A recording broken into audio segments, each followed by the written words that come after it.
boîtes blanches. Vous avez vu vos patients avec des sulfates de sodium? Les vendeurs sont en train de conseiller en première attention à la donc, en première attention. Oui, c'est des goûts. Oui, c'est des goûts.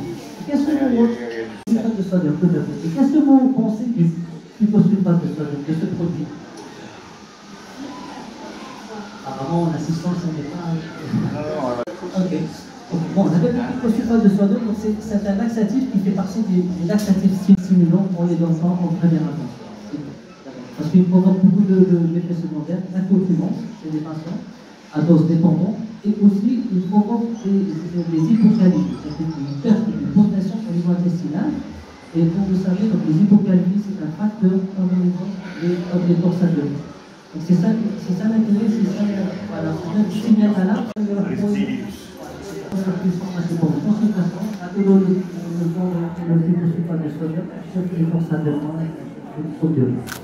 C'est par rapport à donc, la posologie chez l'adulte, donc dans l'adulte, pour le thorax, c'est les deux sachets pour une seule prise de matin à jour.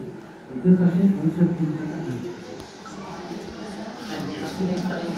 Alors pour l'enfant, c'est un seul sachet par jour. L'enfant, un seul sachet par jour. À partir de 8 ans. C'est un seul sachet qu'à 2 livres, et pour l'adulte, c'est deux sachets pour une seule prise de matin à jour. Alors le vivant avec de l'eau. Et l'eau vivante, 700 ml secondes. C'est deux. Le thorax inspirant pour ça, disponible. Et toutes nos regards sont produits maintenant pour la journée avec votre partenaire à demain. Est-ce que vous avez des questions?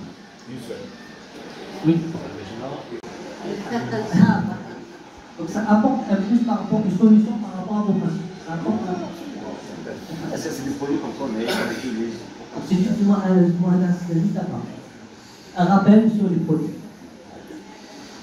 Je vous remercie. Et à chaque fois de votre soutien et de votre présence.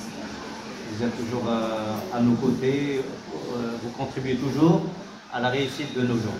Merci beaucoup. Prescrivez ces produits. Sans tarder à la 3e conférence qui sera présentée par Dr Brahimi concernant la conduite à tenir devant une noyade. Merci.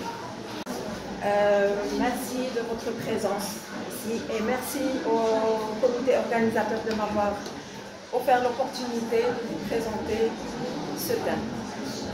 C'est une urgence cardio-respiratoire par excellence, responsable d'une insuffisance respiratoire aiguë, ayant un retentissement à la fois hémodynamique et neurologique, et le pronostic va dépendre de cette atteinte neurologique. Et concernant la prise en charge de la noyade, aujourd'hui, elle présente un problème de consensus. On n'arrive pas à établir un protocole défini et définitif pour la prise en charge des noyades. Donc, par définition, la noyade se définit comme étant une insuffisance respiratoire aiguë, secondaire à une inondation de l'arbre broncho-alvéolaire à la suite d'une immersion ou une submersion dans un milieu liquide.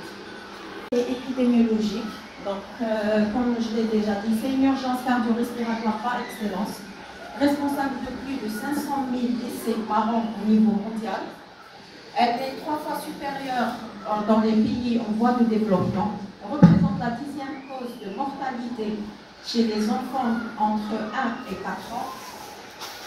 Il y a 2 pics de population qui sont les plus 15 et 25 ans, et les enfants entre 1 et 4 ans. Elle est à prédominance masculine, survenant essentiellement au niveau des zones côtières. Elle est accidentelle dans 92% des cas, volontaire dans 4% restants. Et 42 personnes meurent noyées chaque jour dans le monde. Et on retrouve, dans la plupart du temps, des patients ou de l'alcool. Donc, pour savoir comment prendre en charge correctement la noyade, il faut avoir quelques notions de physiopathie. Donc, on dit La noyade primaire, dite aussi noyade asphyxique ou noyade bleue, elle est classifiée par l'Institut national de veille sanitaire en SACS, aquastress, qui est la forme la plus bénigne de la noyade, jusqu'au dernier stade de l'arrêt cardiaque. Donc, pour le premier stade de l'aquastress, il survient à la suite de la pénétration de quelques gouttes au niveau du carrefour oropharyngé, aboutissant à une apnée obstructive réflexe avec un laryngospaasme qui va suivre cette étape-là. Donc, à cette étape, on n'a pas d'inhalation.